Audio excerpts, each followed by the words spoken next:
In very little, in non-terrifying news, the new Grudge movie has been delayed, so we can sleep another night without fear of the Grudge coming to get us and us being affected by the Grudge. Now, Tristan, you've never seen the Grudge in your life, or Ju-on. You've seen The Ring, a movie that I like The Grudge, but I think that in ways The Ring was superior. I'm not talking about the novels, but the Ring movies were superior. The first one, at least, was definitely superior to Ju-on The Grudge. Now, Anthony, Yes, I yeah, was going to say Anthony is the one you subjected the Grudge to. The Ring is the one you subjected me to. right. But I think we should get We all have three two of us. different test groups. I think we should get all three of us together, though, not to podcast, but just to sit down, have some fun, get some popcorn, and watch The Grudge, Oh, Ju-on specifically, and watch the original Ring, the Japanese version known as Ringu in the U.S.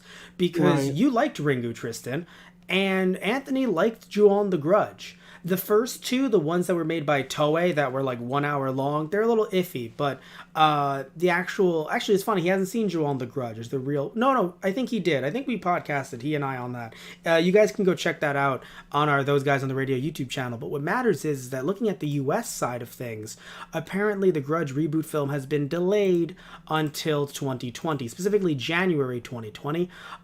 This is very interesting because apparently it was planned to come out June 21st, 2019.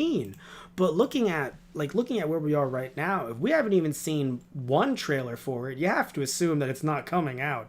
Yeah. I mean, we're in February, March, April, May, June.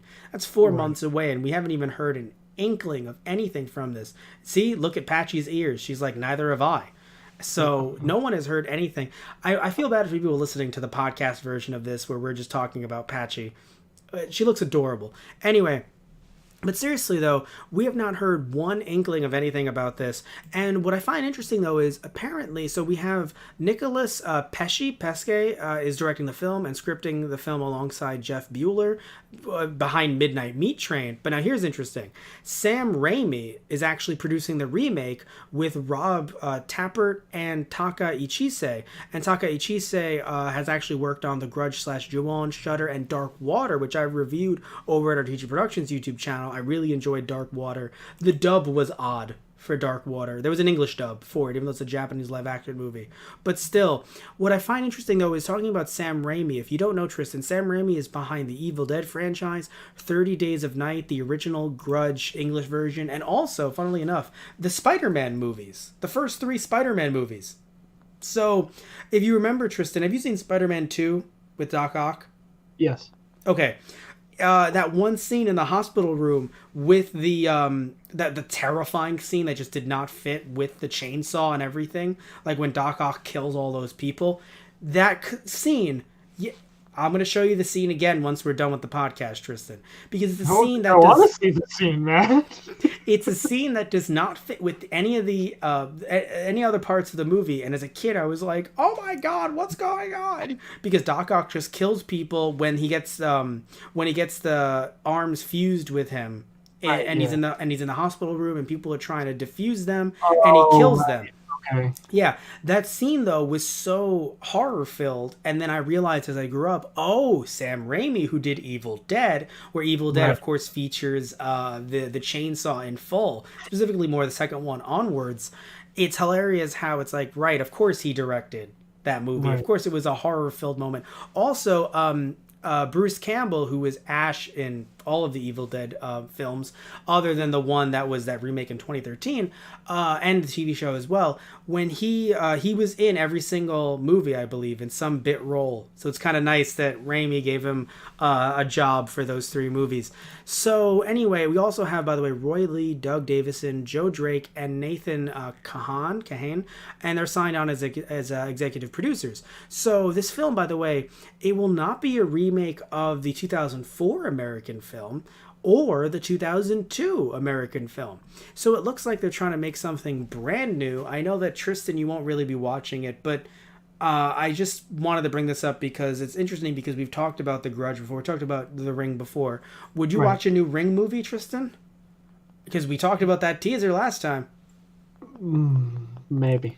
Which, but a Grudge film, you'd have to see the original. Even though this one doesn't tie into the original, Yeah. allegedly, you would feel more comfortable seeing the original first. Yeah, maybe, or do you not care? Because this one apparently has no ties to the original, both Japanese and English.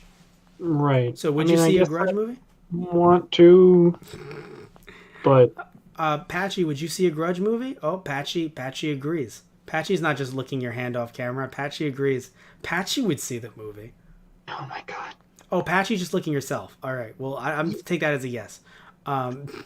Patchy's holding her like a baby. God, that cat's so cute. The Grudge is terrifying. Anyway, here's something interesting. I don't think you know this, Tristan. Sarah Michelle Gellar was in the first English Grudge movie in the U.S. Sarah Michelle Gellar played Daphne in Scooby-Doo films and also played Buffy. No? Yeah? Melissa would kill me for not knowing that. Okay. I thought Sarah Michelle Gellar played Buffy, right? The Vampire Slayer? Yes, she did. Okay. And Melissa is going to kill me. Well. Oh, well. I mean, it's fine. I lived a good life. So what are you going to turn into? A VHS tape or whatever the Grudge curses people with? The Grudge curses people with unaffordable housing. I'm pretty sure nowadays, looking at that kind of house, you could not afford that on a Tokyo budget. All right. So I'm pretty sure that's how the Grudge kills people. The Grudge just hits you with houses that you can't afford. So gentrification. Overpriced condo houses. Yes. Gotcha. Yes. Anyways, but I want to hear what you guys think down below. Are you upset by this? Are you sitting here going, "Oh well, I could make do," or were you like really excited about this? Because I didn't even know this was happening, so now I actually kind of feel sad. I'm like, oh, now that I learned about this, here I am. I didn't even know this was a thing. And you should vote to see what Matt's spirit will take shape as. Haunting housing or a haunting VHS tape. Are you asking people to vote on what shape my mortal coil will take once I leave this plane? Tristan, are you doing this again? In so many words, yes. All right, so we're moving on to our next story because what the fuck is wrong with you? And